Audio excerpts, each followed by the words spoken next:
Okay. Good morning, everyone. I'm Punita. So we would like to thank you for joining us on this Thursday, 25th of March, 9 a.m. on the second episode of Women in Health series. Women in Health series kicked off last week. It was initiated by Prof. Eugene Leong on the 18th of March. The first episode was on advances in laparoscopic surgery. Today, being the second episode, Prof. Eugene Leong will be looking at recurrent miscarriages. What can we do about it? So he would be covering the definition, risk factors, and also management. In simple terms, he'll be looking at what is recurrent miscarriages and what are causes of miscarriages and what can we do to help our patients overcome this problem. All right, so this episode will include all of the above mentioned factors. So just to ensure a smooth session, we hope everyone could mute your Zoom, and also there will be a Q&A session at the end of Prof. Eugene's talk. So you can direct your questions directly to him, or you can also drop off your questions in the chat room, and I will later pass it on to Prof. Eugene. Okay, Prof. Eugene initiated these Women in Health talks to create awareness on women's health issues. Prof. Eugene Leong is obtained his undergraduate degree from University of Malaya and was also awarded Association of Commonwealth Universities Medical Electives bursary as an undergraduate student. He completed his housemanship training in University Hospital and obtained training under Dr. Emeritus Professor Dr. V. Sivanesaratnam for MRCOG, and at the same time pursued his master's in obstetrics. He passed both his examinations in 1997, and in 2010, he was awarded FRCOG. He went on to do subspecialty training in minimally invasive surgery from attachment at the Kandang Kerbau Women and Children's Hospital in Singapore under Professor Christopher Sutton and Mr. Andrew Kent. Prof. Eugene was promoted to Associate Professor in in December 2003. And in the same year, he also started training in the Fellowship Training Program at the Gyno-Oncology Unit at Kandang Kerbau Women's and Children's Hospital, Singapore, for 12 months in both complex gynae-oncological surgery, palliative care, and cytopathology.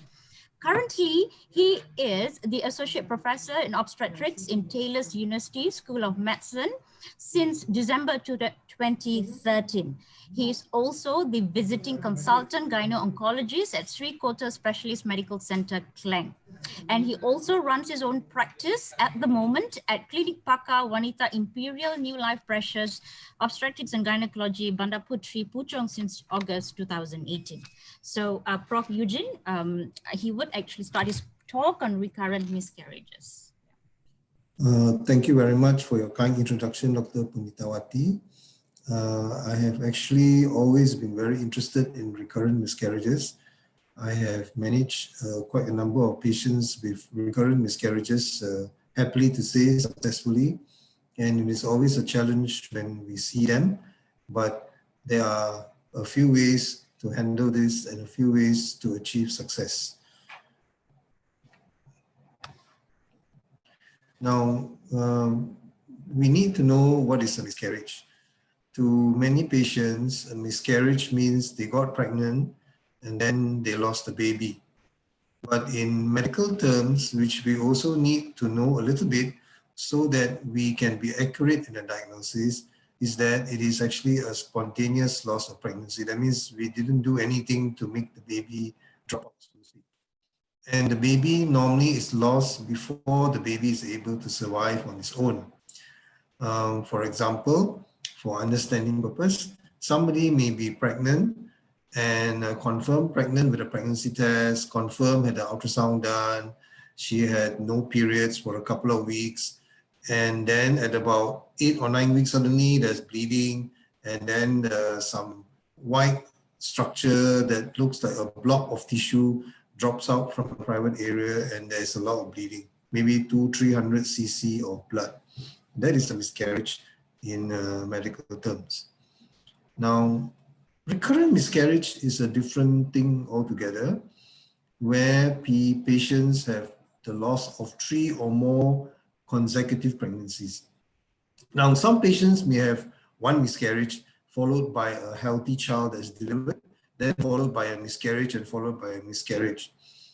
I think in the medical practice purposes, although strictly speaking, it should be 1, 2, 3 miscarriages, but we still will treat accordingly according to the circumstances, especially if the patient has been married 9 years, and has got one child 7 years ago, and then had a few miscarriages, and that is very important. Now, what is recurrent miscarriage? Recurrent miscarriage. Sorry.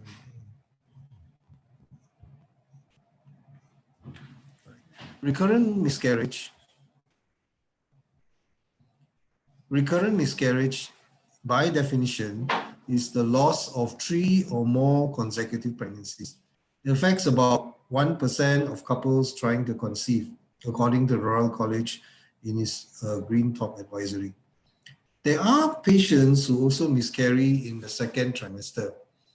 Second trimester meaning that from 13 weeks onwards to 28 weeks. But because the definition of miscarriage is before 24 weeks and below, therefore it is a different group. Now, this is an example of somebody who typically has got recurrent miscarriage. Madam ZZ, 37 years old lady, has had a few pregnancies. There's no live child at home. In 2010, miscarriage at 8 weeks. In 2012, miscarriage at 9 weeks. 2015, miscarriage at 9.5 weeks. And then after that, maybe she gave up or she didn't get pregnant yet, but still planning.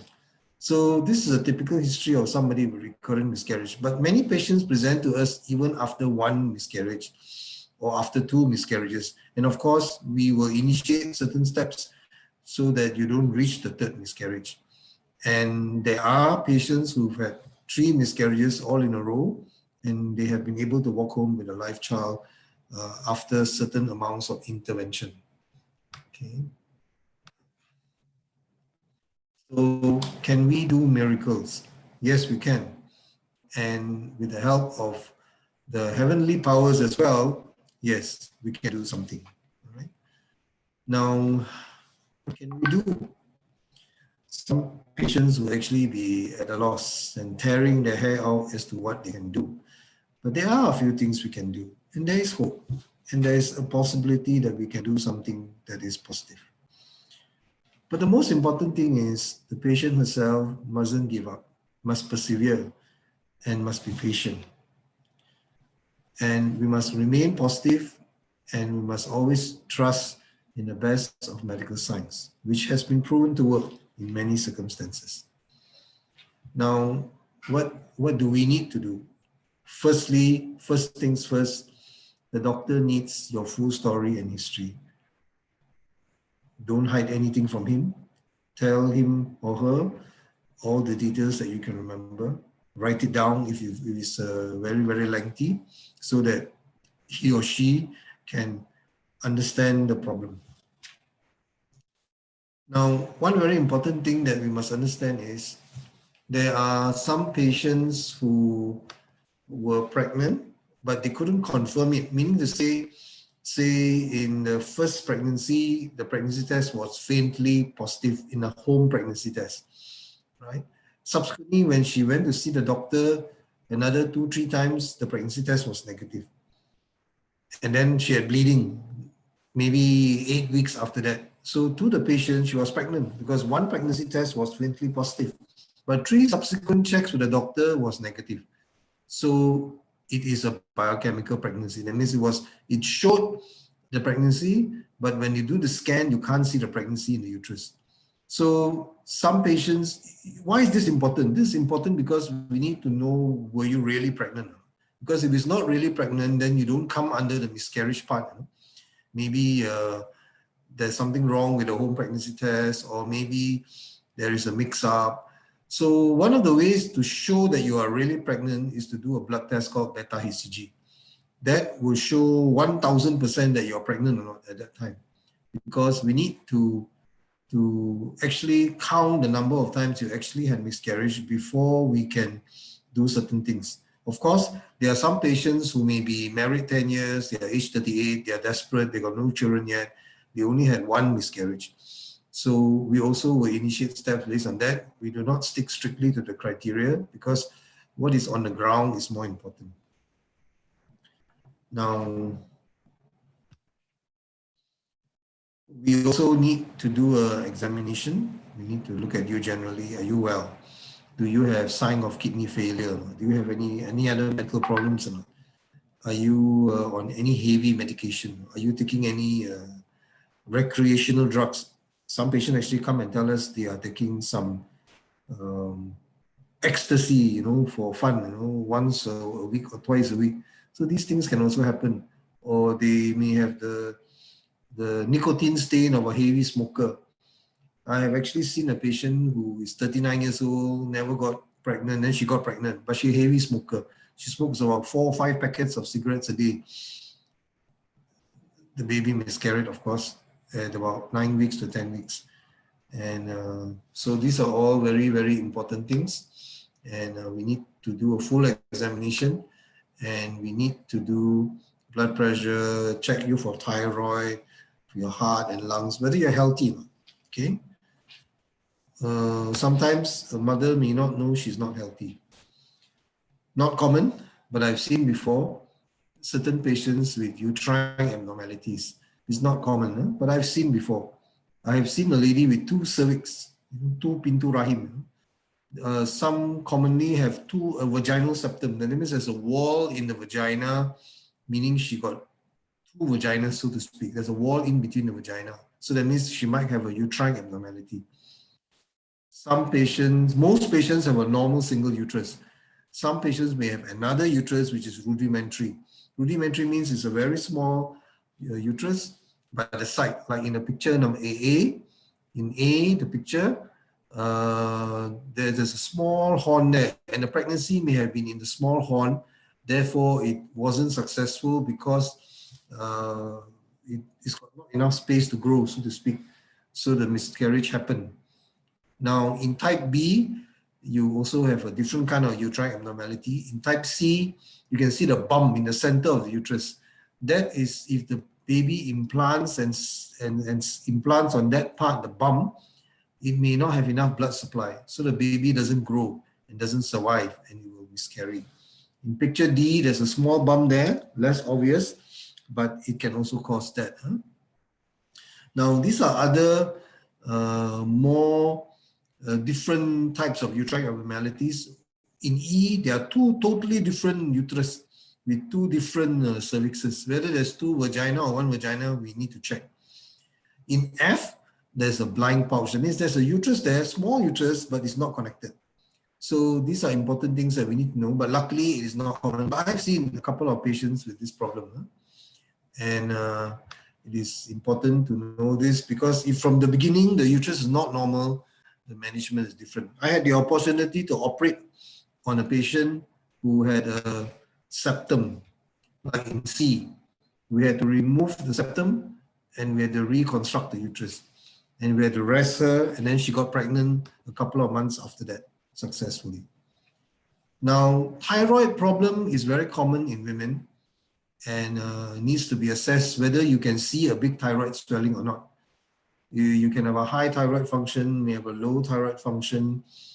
Some patients may previously have been operated for thyroid, or they even may have had a history of radioactive iodine being given, or they forgot to take medicines. So if they are not controlled, it can also affect the pregnancy. Most of us are healthy, but some may have a little bit of weakness in the kidney. Some kidney not working well, and they may be on medicines for kidney problem, which can also affect the pregnancy. Certain medicines cannot be taken if you're pregnant, which can cause the miscarriage. So we have to look at all these background of things and to assess. Some patients are on medicines, which I have sometimes talked to patients before. I've asked them, do you have any illness? They tell me, no, I don't have any illness. Are you on anything? They say, no, I'm not on anything, just on vitamin C. You know? And later, when we talk to them again, they will slowly tell you, oh, actually, doctor, I'm on this medicine. How long have you been taking it? Oh, I've been taking it for 10 years. You know? And they don't tell you. So it is very important for the patient to be honest with the doctor. Sometimes the patient may have forgotten. You know, she's taken it so long that she can't remember it is something that she needs to tell the doctor. So it may not be her understanding. Some patients have got undiagnosed sexually transmitted disease. Not common again, but if we don't look for it, we don't know. The person who gave it to her may not be herself, maybe somebody else which she had known in the past, which she never tested for. So these can also cause miscarriage if it's left untreated. Again, SLE is not a common thing, but it does happen. And I've seen a couple of patients with SLE, systemic lupus erythematosus. They have a special facial rash, they have joint pains, certain of the blood tests will be positive. And they also, SLE, if you Google it, is associated with a very high chance of miscarriage if you're pregnant. So if you do have SLE, or you might have SLE but undiagnosed, we need to give treatment to you to stabilize the patient before you get pregnant, to increase the pregnancy rate. Chromosome abnormality in the mother or the father. Fortunately, it is not common, but again, we have seen certain patients with abnormal chromosome. They look entirely normal, you know, entirely normal, but they had a few miscarriages. So when we check them, we find that they've got some minor, very minor chromosome abnormality, something wrong in the genes, which caused this problem to happen when they get married and they try to get children, they have miscarriage. So that is also an issue. Now, it is also important to know at what week was the miscarriage. If it happened from week 0 to week 12, very often, maybe you can say 80 to 90% of the time, usually it is actually the baby that is weak. The baby has got some minor abnormality that causes it to abort. But when the baby reaches week 13 to 24, it may be a different causation, maybe a different kind of reason for the patient to have a miscarriage. So for medical doctors, if you are from week 24 and plus 1 day, it is not considered a miscarriage anymore, unless your dates are wrong. So very important, because the method of treatment is different. Toxoplasmosis, I've seen about 10 to 20 patients with toxoplasmosis. It is something that from cats, kucing, especially from the feces that the cats passes out. It can go into the mother, it can go into the baby and affect the baby. There are other infections which can cause miscarriage, like toxoplasmosis, rubella, cytomegalovirus, herpes, syphilis, or parvovirus B19, and a few others. So looking for infections is important. Sometimes the doctor may ask us questions. Do not be offended, because the doctor is just trying to help you to find out the cause for the miscarriage. And it is important to know the cause, because without knowing the cause, it's very hard to treat.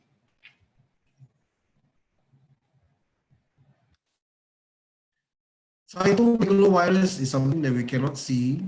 I have personally seen a patient who had a few miscarriages, and then when we tested her for this, it was positive. There is a medication to use, but this virus, if you have, the chance of it happening to the baby is very, very high, almost like 70, 80, 90%. So this is a blood test. It costs a few ₹100. This patient had actually gone to many, many places to see, but nobody tested her for this. So it's a bit sad, but we tested and we found that she was positive. Liver abnormalities, like kidney abnormalities.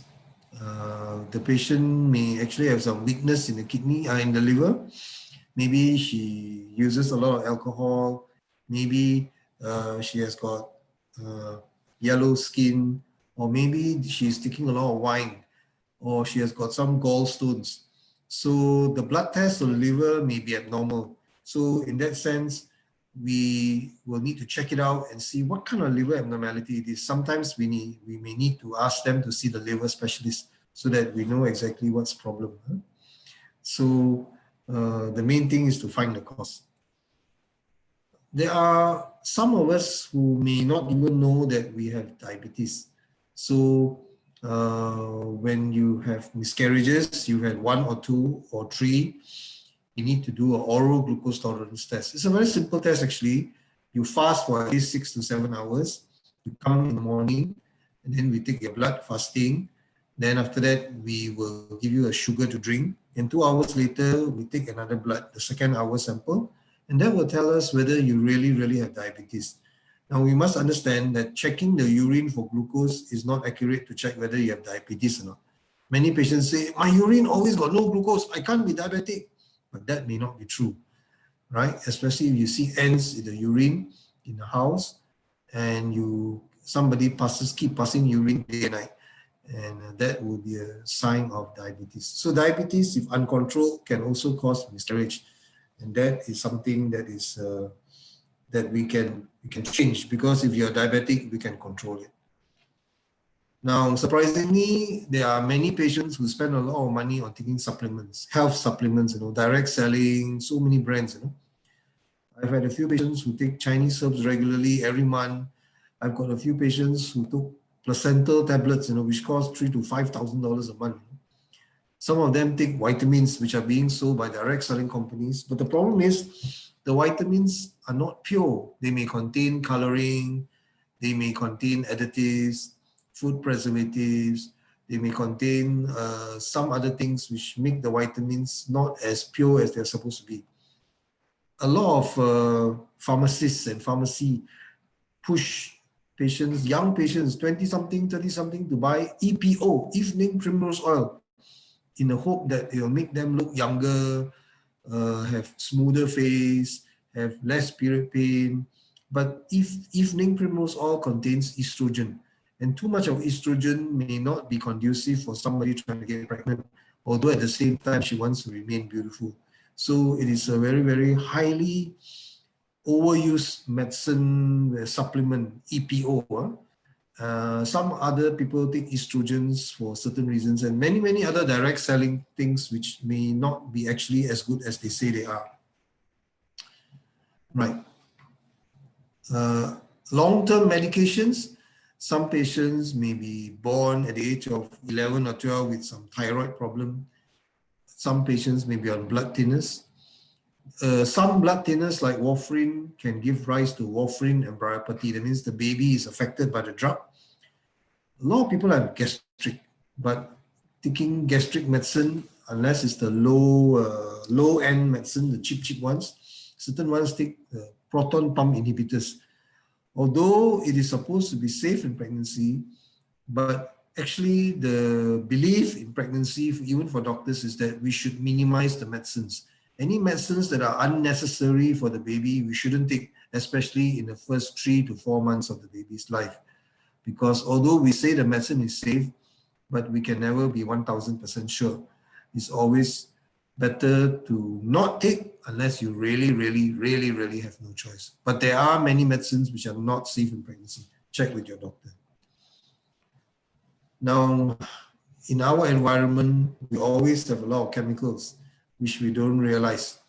These chemicals may be in the form of acids, Clorox, air fresheners in a car. Some people have 2 or 3 air fresheners in the car, which make the car smell very nice, but they all contain chemicals. And some of these chemicals have got estrogen-like effects.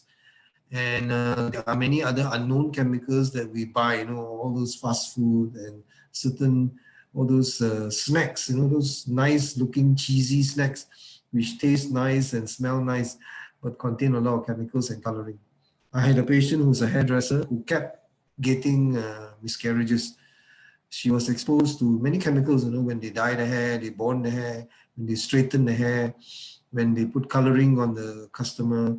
And when she took a day off or some time out from her hairdressing business, she managed to get pregnant. And she managed to have a few children after that. Now, sometimes we store paint in the house. There's a lot of volatiles that can come out. Surprisingly, a lot of hairsprays and sprays and perfumes also contain things which may disturb the pregnancy. And we have to be always evaluating and looking at our surroundings. Sometimes we don't realize because when you're using it for so long, we never realize that it may have effects that are not good. Volatile chemicals. What are volatile chemicals? That means anything that can evaporate. Maybe a leaking fridge. We've been using the fridge for the past 15 years. You know, the coolant is leaking, but we don't know it, right? And we start cooking in the kitchen. Or the air conditioner may be leaking the coolant, which the amount may be very little, but enough to affect the pregnancy. So we have to assess.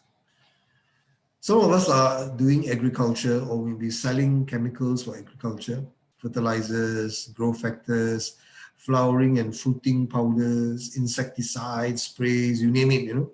We may not be directly using it, but we may be in the business of producing or selling or, you know, dealing with this with customers. Sometimes we may be in the same room, but not doing it. Or maybe using the same central aircon, you know, the same central aircon recirculates the air, and certain of these chemicals may affect us. Radiation exposure is not common in this part of the world, fortunately, unless we stay next to Fukushima.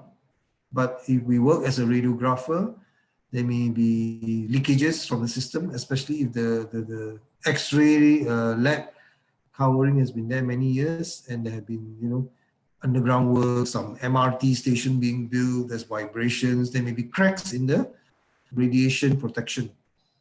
Or we could be living next to a mining plant or a rare earth factory. So these also can affect us to a certain extent. Right. So the other thing we need to consider is actually when the person had a miscarriage, was the baby normal? Did anybody see the baby that was miscarried? Was a picture taken? Many of us, from the patients that I see, the most convenient thing for them to do is they flush it down the toilet. And nobody ever knows whether the miscarriage, in the miscarriage that they had, the baby was normal or not. Of course, if the baby is normal from the beginning, there may be a different cause for it. But if the baby is abnormal from the point of being pregnant until 9 weeks, 10 weeks, and the patient miscarried, is important for us to know. So one word of advice is, do not throw away the thing that is a blood clot, that you think is a blood clot, may contain a baby. Bring it to a doctor. Sometimes we need to send this for checking in the lab to see whether it's normal or not, whether there's any problem or not, so that in future, when we have the next pregnancy, we know what to do and we know what to look for. Okay.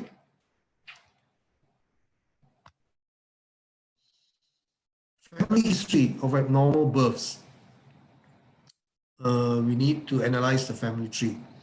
The mother's side, the father's side, the cousins, you know, the uncles. Some patients have totally no history. They may have 10 brothers and 10 sisters. The mother delivered one baby every year. No? So it could be a one-off. There's no family history. Yes. But there are certain ones where when you ask them, they say, oh yeah, my mother also had a very, very bad time trying to conceive. And she had a few miscarriages. So we need to know all this. Huh? So what is a guideline for all this? The guideline for a patient and the guideline for the doctor is we need to find the cause of the miscarriage, treat the cause, minimize the cause, and try to find an antidote for the cause.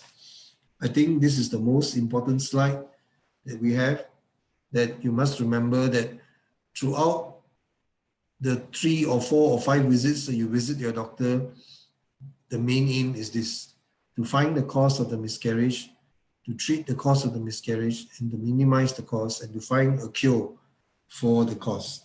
So just as the doctor needs to be patient, the patient also needs to be patient, and the husband, the anxious husband, also needs to be patient, as well as the anxious mother-in-law. So whatever we do is for the good of the patient. Now, there's a very special condition called a weak cervix. It's called cervical incompetence. That means the cervix is very weak. It opens up before the baby is due. And there is a cerclage where we can tie up the cervix so that the cervix doesn't open up. I've done this a couple of times, and it's been successful. And we need to assess each patient carefully as to whether it will benefit the patient. To do the cerclage will just take like 10 minutes, and it is removed at 36 weeks. Once the baby reaches 36 weeks, we remove it so that if they go into labor, the cerclage is not there to catch out the ongoing labor, and the patient goes into labor. So the cerclages have been around for many, many years. They've been used for many, many occasions, and selected for the correct patient, it works. Right? So cervical incompetence is a very important thing to remember. Family history of illness. Thyroid problems is common among families. The mother may have thyroid, the sisters may have thyroid, the grandmother may have thyroid. Kidney problems, certain ones are inheritable, like adult polycystic kidney disease. It affects almost the entire family. The mother, the brothers, the sisters, the mother's mother, the mother's uncles. They very often have high blood pressure, and the own mother may have had recurrent miscarriage. So there again, we need to know all this. Daily medicines, I mentioned, is vitamin important to prevent miscarriage? It is important, but we also know that too much of vitamin is not good. Like if we put too much of fertilizer on the plant, it becomes brown color and the leaves will drop. So too much of vitamins when you're trying to conceive also is not good for the baby. And the best source of vitamins actually is the food that we eat, the natural food that we eat, the fruits, the soup that we drink, the vitamins in the rice that we eat. That's why eating brown rice is good, because that will has a lot of vitamins which we wash away when we buy white rice. Okay. So when we come to recurrent miscarriages, what can we do? There's a lot that we can do, right? There's always hope, and there's a lot of that we can do. Huh? We need to change. We need to know that there's something that we can do. We need to re-energize our body. We need to know that there's hope, and we can change from a negative aspect to a positive aspect. And that is very important. Many patients will ask us, what do we need to do? Is it just blood tests? No, it's not just blood tests. There are a few other tests to do for recurrent miscarriage. Of course, if you only had one miscarriage, all these may not apply to you, except for a few crucial tests, right? If you have one miscarriage, we normally do not need to do so many tests. Maybe a few, but not all. For some patients, they may not even want to do any tests if it's just one miscarriage. They will just carry on and try for the second pregnancy. If the second pregnancy is successful, then that's it, right? Okay. The basic things we need to do is a full blood count, to check for the kidney, to check for the liver, to check for sugar, to check the urine, whether there's any renal problems can be seen in the urine, and a HbA1c. HbA1c, the last one, is something that will check our sugar control for the past 3 months. If the sugar control is good, then the HbA1c will be below a certain level. If the HbA1c is bad, if I happen to randomly test somebody with a HbA1c of 9, that is way above normal, we know that this patient is very likely to be diabetic and has been diabetic for the past few months. Other tests that need to be done is thyroid function test, SLE screen, double-stranded DNA, glucose test, as I mentioned.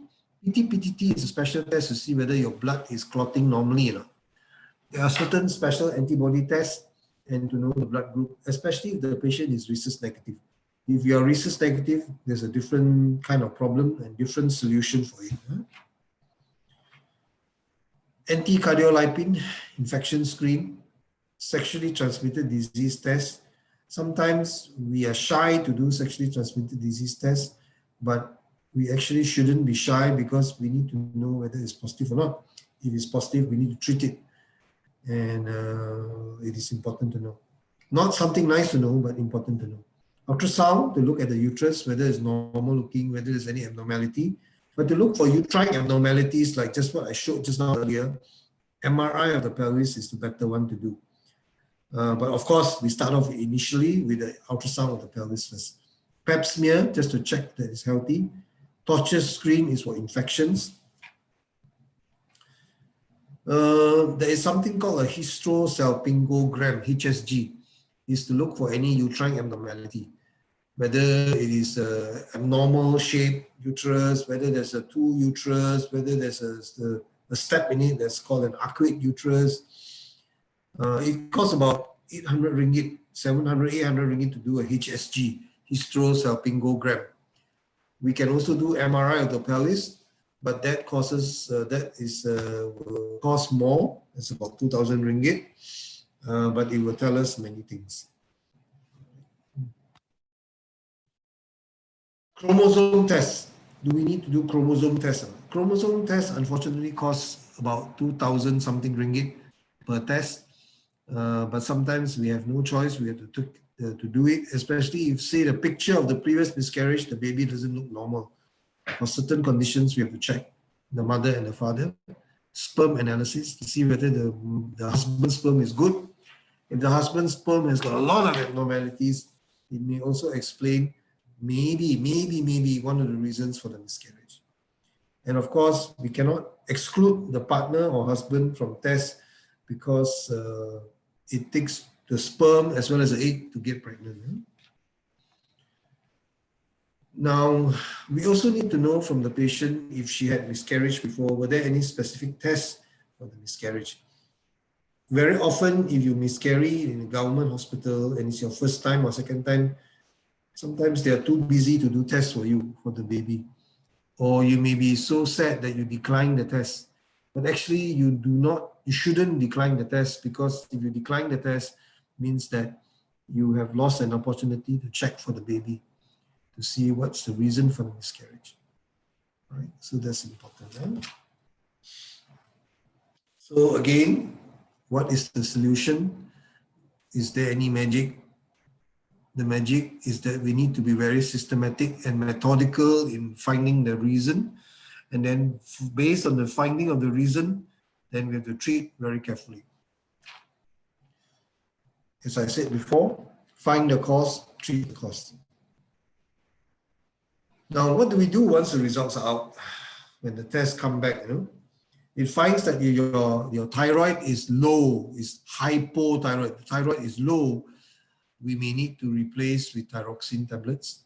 If it's high, it's hyper, we may need to reduce its function and make it normal. If your diabetes got kencing manis, then we need to control the blood sugar with medicine or with injection or with diet control. If we find that the uterus is not normal, we have to consider the fact that maybe we need to operate and correct it. In certain conditions, we have to reconstruct the uterus in selected patients. If there's a fibroid, submucous fibroid is a fibroid that's on the lining, just below the lining of the womb, whereby if the baby sleeps on it and there's not enough blood supply, it can cause the miscarriage to happen. Some patients may have some special antibodies present which can affect pregnancy. So we may need to use special medicine. These are the very simple medications that we have. Low dose aspirin, subcutaneous heparin, low molecular weight heparin, folic acid, certain other progestogens, and of course, tender loving care and blessings from heaven, which will help us to be successful in a pregnancy. But very important is low dose aspirin and subcutaneous heparin, which have helped many mothers that I've managed to successfully have a baby and deliver them nicely and come to a healthy baby. And then after that, we forget all their troubles because the baby is so joyful to them. Now, once in a while, we need to look at the things that we eat. All of us like to eat, and all of us like junk food because it's nice with a lot of coloring and ajinomoto and things like that, chemicals, preservatives, taste enhancers, food stabilizers. If you look at the package, the labeling of the food, that we have, if we go to the supermarket and spend some time, you will see that a lot of taste enhancers and food stabilizers, and they use the word permitted coloring, permitted food stabilizers, and they may not have been fully tested for safety in pregnancy. You'll be surprised. There are many products which probably contain so many chemicals that if we saw it and knew it, we won't eat it. But these can affect a pregnancy. Now, how do we cook our food? We want fast food, we want it to be convenient, but the best food to eat is natural, healthy food, as natural, as fresh as possible. I have a small garden in front of my house where sometimes I pluck the vegetables from there. There's no insecticide put on it, It's natural, There may be some lubang on the vegetables, but there's no chemicals used. And it's healthy. And if we need to maintain a small vegetable patch, maybe we have to, because a lot of I've met certain people who sell vegetables and grow vegetables in Cameron Islands. They were one of my patients. And they say that they don't really eat the vegetables that they plant. The ones that they eat is in a different plot where they don't put any chemicals. And they need to spray the chemicals. Otherwise, the ulat, all the worms will bite the vegetables and the people won't buy it, because all of us want perfect looking vegetables. The ones with the holes eaten by the worm, we don't buy. But actually that's a healthy one, with the less amount of insecticide. So as I was saying earlier, infections that can cause miscarriages, syphilis, cytomegalovirus, herpes, toxoplasma, these all can be tested. All can be tested. If you live in Sabah, for example, and you live in the interior jungles of Sarawak, maybe you have malaria, but you didn't realize it. So we need to check. Or you have visited Africa years ago. We don't know. All these things have to be checked. And they are all treatable, most of them.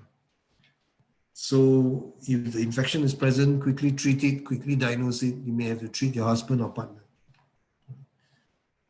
Submucous fibroid, as I've told you before, what is a submucous fibroid? A submucous fibroid is a fibroid that is just below the lining of the womb.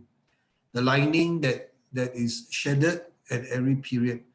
So if somebody got pregnant and there's a submucous fibroid that is just below the lining of the womb, and the baby decides to sleep there and grow there, they will find that the soil is very hard. The soil is not fertile. And the baby may have a miscarriage, the baby may come out. How do we resect this fibroid? There's something called a hysteroscope, which we put in through the cervical opening, and we can cut off this fibroid under laparoscopic control to reduce this fibroid and to remove it as much as possible, so that when the next pregnancy comes, it has got a good place and a good pillow or mattress to sleep on. So some patients will ask, doctor, I have fibroid. I've already had 2 miscarriages. Should I remove the fibroid? We have to look at the overall details, the location, the number, the size, and the closeness of the fibroid to the cavity of the uterus. And also other issues for decision making. For example, does she have any other problems? Or is she diabetic? Is she hypertensive? Is she got renal problems? Is the husband's sperm got problem? Before we decide and tell them, look, yeah, it is one of the factors that contribute to the miscarriage, so we need to remove the fibroid. Removing the fibroid, there are many ways to remove the fibroid, but we need to look at the overall situation before we can advise. Some patients have ovarian cysts. Right? Some patients have ovarian cysts, and these ovarian cysts may be believed to cause miscarriage. But some patients with a functional cyst, a normal looking cyst, which is 1, 2 cm, 3 cm, there's no need to remove. They will usually disappear by itself. Of course, if it's a very large and persistent ovarian cyst that measures 5, 6 cm, 7 cm, or 4.5 cm, or 4 cm, and she has been trying to get pregnant for the past 7 years, then sometimes it is wise to remove, because sometimes it can cause problems within which we don't realize, right? Of course, we also need to know whether the current ovarian cyst is a good cyst or a bad cyst, or is it possibly that it could be cancerous? Right. So in summary, There are many risk factors for recurrent miscarriage or miscarriage if you're elderly. So your mother always says, get married young and have children young, you know, but most women nowadays don't want to get married young and have children young. They want to wait until they are 36, they are 37, they are 38, they are 39, when their career is established. So try not to delay too long, right? If you had a previous miscarriage, there's a risk factor. If you smoke, it's a risk factor. Some people say vaping is not smoking. Some people say vaping is not smoking, but vaping is smoking, right? Heavy alcohol consumption is a no-no. There's a syndrome called anti-phospholipid syndrome. It's a different subset of problems which we need to do special tests. There are some people who actually have abnormality in a gene. It's called Robertsonian translocation. A bit of a mouthful, but it exists where you look entirely normal, but there are certain abnormalities in the chromosome or the gene of the patient. Some patients, the baby is not normal from the beginning.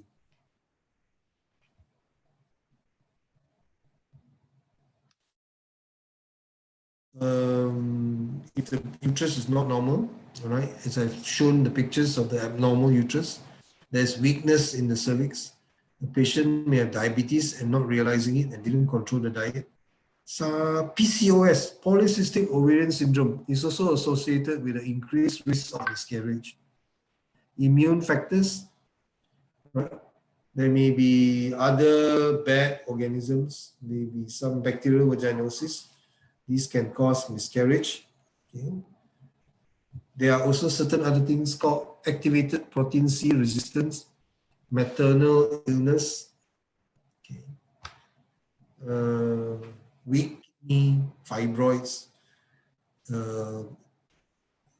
I have seen a few patients who actually tell me they are drug abusers. You know, they use cocaine or they use heroin or they use some other stimulating drugs. I'm not sure for what purpose, but some of them do that, and that's not very good for the baby.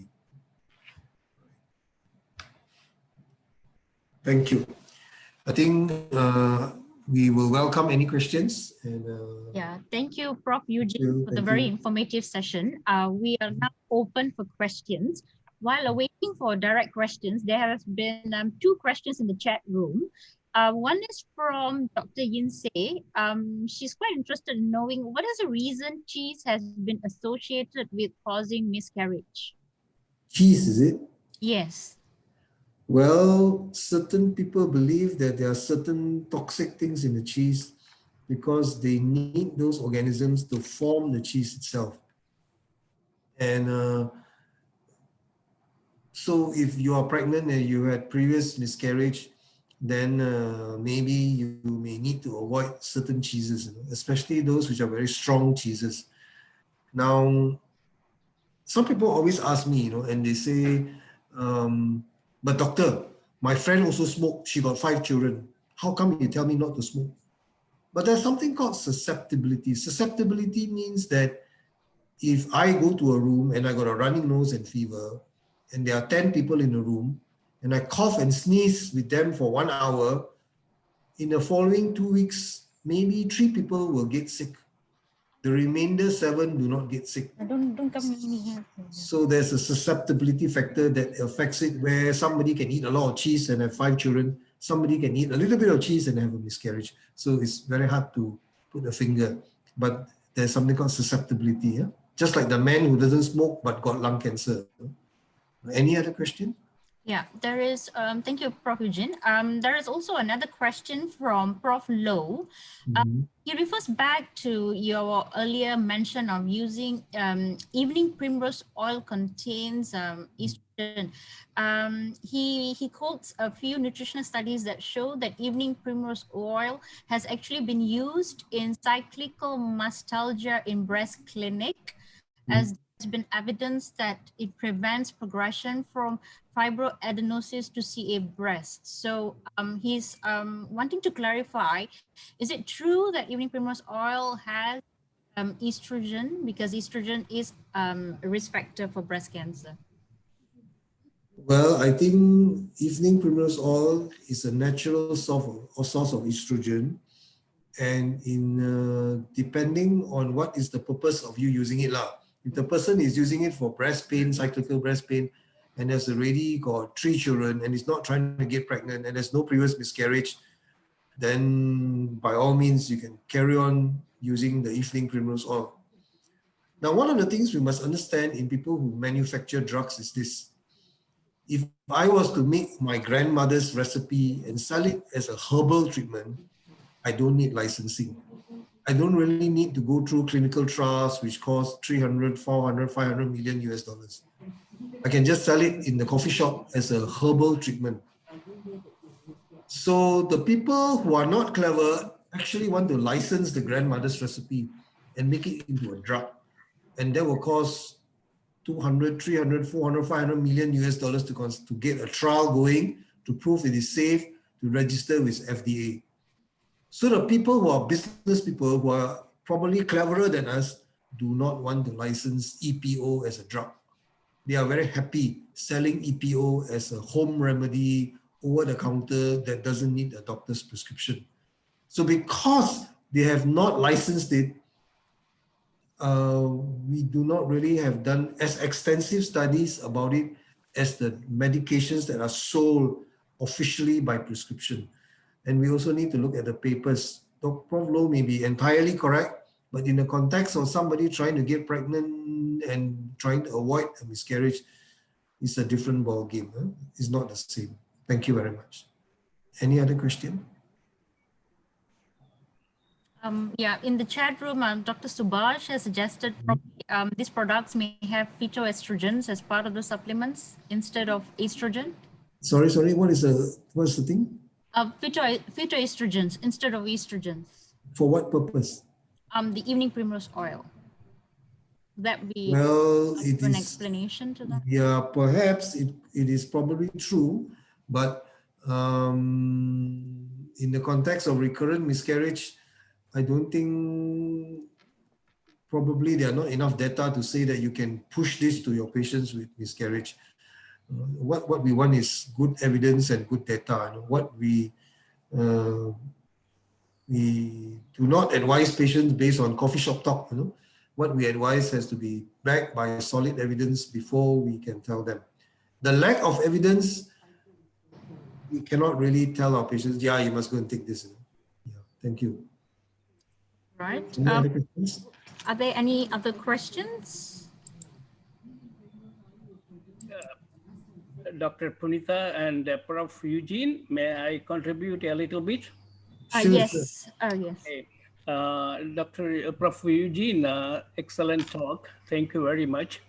A few points I want to highlight here. The definition according to UK is 3 consequent pregnancy loss. But the American Society of Reproductive Medicine is not agreeing it for a quite long time. And it advises people to go for investigation and treatment if they have 2 or more pregnancies. This is a little bit deviation from the UK definition. This I want to highlight this, and moreover, American society includes, even UK society also includes extrauterine pregnancy also within the miscarriages. So loss of extrauterine pregnancy is also counted within these 2 or 3 or more pregnancies. And also, there is a difference in the definition. Most of the people agree that miscarriage before 24 weeks, but they extend even up to 28 weeks also can be included under miscarriages. And I want to talk a little bit about karyotyping, especially when the miscarriage is within the first trimester. Repeated miscarriages within the first trimester, we must do karyotyping and we must analyze, because 40% of miscarriages and above is due to chromosomal abnormality. And in my experience, the cervical incompetence can be easily detected if proper ultrasonography is done periodically. So we can easily Yeah. diagnose cervical incompetence and suggest the obstetrician to take care of the cervical incompetence, and which, as Prof. Eugene has told, is easily and commonly being treated by cerulage. So we can do the ultrasound, and ultrasound can detect many other abnormalities like submucosal fibroid, which is very much essential. In my experience, if the fibroid is subserosal or the in the serosal layer or adjacent to that, many of the pregnancies can be safely continue without any miscarriage. Thank you very much. Thank you, Prof. Karim. Also, quite related to that matter that Prof. Karim mentioned, Dr. Dave also wants to know, in your practice, Prof. Eugene, how many of these cases have actually shown that there was actually a chromosomal abnormality detected? I think what the problem is that when the patient comes to see us, they have had recurrent miscarriage from, you know, of another hospital or another doctor. And many patients, I would say 80 to 90%, never really keep the miscarriage thing and send it to the doctor to check. So how many percent of miscarriages get analyzed as to chromosome abnormality? I think it is very low. And then the other problem is, how much does it cost to do a chromosome check? The chromosome test to check the baby, that the fetus, if I was a lady and I miscarried today at 9 weeks, it costs about 1,000 to 2,000 ringgit, you know. And many patients maybe cannot afford, or they feel that they don't want to waste 1,000 to 2,000 ringgit to do the chromosome test. And in fact, if we are to mention it, that it might be a chromosome problem, some patients may take it personally and say that, are you saying that I have got chromosome problem? So they will very often react as any human being might, and they will probably may not agree, or they may reject the idea. And then by then, the embryo or the baby that's miscarried will be, you know, not kept in a proper way. It may not be able to test anymore. Of course, if the test costs 10 ringgit, I think everybody will say yes. But the problem is it doesn't cost 10 ringgit. And even in the government facility, I do not know whether they have facility for chromosome tests in all the government hospitals. I think they don't That's what I have. was going to ask. Yeah. Okay, so just to clarify that, so of cost wasn't an issue. So testing for chromosomal abnormalities would be part of the workup in government setting. I think there's a cost factor involved. The government has very, very, very limited chromosome testing available that is free to the public. It costs money. Okay, that's the problem. All right. There's also another question from Dr. Subhash. Dr. Subhash? Yes. What's the question?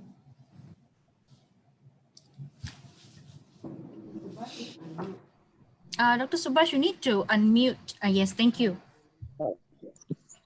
Okay. I mean, regarding presence of estrogens in EPO. So I mean, chemically the EPO itself doesn't contain any estrogens, but the supplements we get from the pharmacies and over the counter. So as a part of a supplement, these products may have phytoestrogens, but EPO as such doesn't have estrogen. Yeah, so it's a more of the combination with other estrogens, and generally used for women's reproductive health and menopausal symptoms and so on. So EPO has been used in many other conditions as well. So that's why I know most of these products, they come with in combination with other medications, because this EPO also has been tried for conditions, diverse conditions such as rheumatoid arthritis and besides breast conditions. Yeah, so the problem is about the supplements which may contain phytoestrogens. it's not the, I think it's not so much about EPO containing estrogen and likely to be increasing the risk of breast cancer. It's the other components in those supplements. That's what I wanted to clarify. Thank you. Okay, thank you. Okay. If there are no further questions, we would like to thank everyone for your participation, and I think it ended with a very good interactive session with input from various people. We thank all of you, and we thank Prof. Eugene for delivering a very informative session, and it has sent out a message that not to give up and always have a hope that eventually you would be able to deliver a baby successfully. I would just like to make two announcements. We would like to highlight that there would be a third episode to this Women in Health series, which will be taking place next month on the 17th of April. Prof. Eugene will be talking about what to do if I have an abnormal pap smear or biopsy. The speakers include Prof. Eugene Leong himself, alongside Dr. Julia Muncher, who's a pathologist. So please make sure you mark the dates on your calendar and do attend for another informative session. Also, I would like to make an announcement to Phase 2 lecturers of Taylor School of Medicine. You're wanted by Prof. Low. He would be doing a briefing on MCQ OSPE at 11 a.m. Please make sure you have heard this message and be present for the next workshop. I thank all of you again for joining us this morning. Have a great day ahead. See you next month on the 17th of April. Thank you, Prof. Thank you very much. Thank you. All right. Okay, thanks everyone.